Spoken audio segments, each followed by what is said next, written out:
Let's begin with something very funny today. There was a teacher teaching English to his student, and his student was a small girl. One day he said, "There was a brown cow." The student got up and smartly shut the door. The teacher didn't expect it. He said, "What? Why did you shut the door?" "I didn't ask you to." She said, "Yes, sir, you asked me to do that. You said, 'There was a bun karo.' That means shut the door." Teacher said, "No, I said there was a brown crow." Now you see the fun. Slight deviation from the standard pronunciation may lead to this confusion. And here this confusion is not limited to a single language. It overlaps, and two languages are involved here. Good evening, everybody. This is Basic English session number 60, and we are going to talk about spelling and sound in the English language. English language has a very strong system of grammar and composition and conjugation. But when it comes to the question of pronunciation, it is the most erratic language. Sometimes there are areas, very tricky areas, and English learners, especially foreign students like us, must take care of those areas. Here we have 6 areas, and we'll try to exemplify those areas so that you can take care before you utter a word. Area number 1. Words with O-U-G-H combination. Very treacherous combination, O-U-G-H. Maybe you will get just 12 words. But these 12 words have different sounds, maybe 6 or 7 types of pronunciations. Number 1, we have C-O-U-G-H. It is cough, not cough. But the second one, R-O-U-G-H, it is rough, rough and tough. Third one, T-H-R-O-U-G-H, through, oo sound comes. Next one, T-H-O-R-O-U-G-H, thorough, O sound. Next one, although, again O sound. Next one, B-O-U-G-H, entirely different. It's bow. It's bow, not bow, not bop, not bop, but bow. Then T-H-O-U-G-H-T, thought, ought, O sound. So you see, this is a treacherous area, tricky area. Whenever you come across these combination O-U-G-H, take care, come to area number 2. Different spellings, meanings, but similar sounds. These are called homophones. Homo means one, phone means sound. We have different spelling, different meanings. A-T-E and E-I-G-H-T. A-T-E-8. This is the past tense form of E-A-T, eat verb. And this one is a number 5, 6, 7, 8. Both are 8, but have different meaning, and the meaning comes from the context. Otherwise, there will be confusion. Next one, here and here. Here means the action this member of your body does. You listen to something through your ear. And here, H-E-R-E, here refers to a place nearby. So, here one is a verb, you listen to something, and here is a place nearby. Next one, there and there. T-H-E-I-R, there, this word, possessive form, comes from pronoun they. Whereas this there again refers to a place. Not here, it is there. Now, know and know. K-N-O-W, know. I know him. And no, I can't do it. So we have got know and know, then pish and pish. First piece is fragment. Second piece is a kind of condition without any disturbance. Peace of mind. Next one, by and by. First by is a preposition. Sit by me. Sit beside me. Second by, okay, bye. Say goodbye. And third by comes in combination with other words like bi-weekly, bi-monthly, bi-yearly, etc. Then we have see and she. One is a water body and the other is the action of your dismember. I can see you. And then Wright, different spellings. W-R-I-G-H-T, Wright is a builder.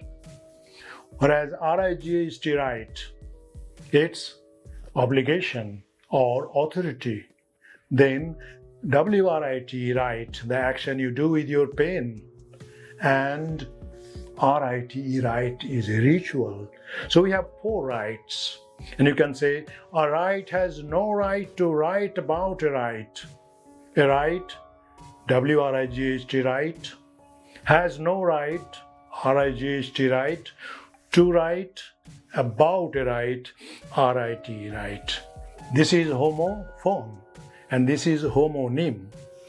Homonym, similar spelling but different meaning. For example, bat. Bat is an instrument with which you can play cricket, but this same bat can be a bird. And next one, fair. That is reasonable, a fair business, a fair deal. But this fair, it may mean a festival. People come together for celebration. Then again, it's a fair. Next one, lie, L-I-E, lie. It's a position on bed, your physical or body position on bed. And L-I-E, lie, again it's untrue, not true. So we have some homophone and some homonyms. Incidentally, when you come across a homophone or homonym, the meaning of that word depends on the word that comes together. So context will give the exact meaning. Otherwise, you will be in confusion. You have to look for meaning from the combination of other words in the sentence. So we come to the next, that is number 4 area, that is English accent system. This is a very, very tricky area for students, foreign students who do not have enough exposure to the English language. When I speak English, what happens? Unconsciously, I try to impose my mother tongue accent system on English. What happens then? Suppose I have a beautiful car. I have a beautiful car. Its Bengali translation is Amar ekta sundor gari ache. So this system of pronunciation, if it is imposed on the English sentence, it will be like this. I have a beautiful car. But this is not, English. This is English with Bengali accent. This happens with English people also. When an English speaks Bengali, he says like this. He tries to impose English accent system on a Bengali sentence. He says, Amar ekta sundor gari ache. You see the form. So, take care of that. You are learning English, therefore, learning accent is part of this process. Let's examine some words and try to see the British accent system. Example number 1, the word accent itself. When you pronounce this word as a verb, is different from the word you pronounce as a noun. Now, if it is a noun, you say accent. Accent. The stress comes on the first syllable. It becomes accent. But when it is a verb, it is accent. That he accented on the wrong syllable. So is with this word present. When it is an adjective, it's present. Accent on the first syllable. Yes, sir, I am present here. But when it is a verb, what happens? He presented a beautiful bouquet to the newly married couple. He presented, not presented, but presented. Verb has accent on the second syllable. Now, third example, invalid. If it's a noun, it's invalid. And if it is an adjective, invalid. He is an invalid person. So this is a very tricky area for foreigners, for foreign students. Whenever you learn English, you pick up English words. And whenever you pick up English words, you must be careful about the accent of this particular word when it is used as a noun, when it is used as a verb or adjective or any other parts of speech. Next one, number 5, very unpredictable pronunciations. That means the spelling of a word does not match the kind of pronunciation we do or normally available in the English-speaking world. Example, B-I-C-Y-C-L-E. C-Y-C-L-E is always cycle.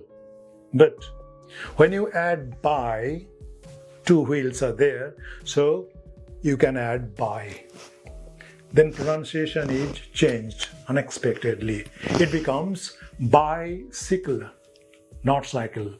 It is always bicycle. But in my place, in Calcutta, almost 100% people utter it as bicycle. Even I do.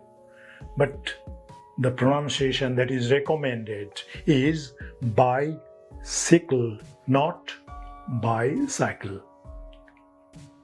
Lettuce.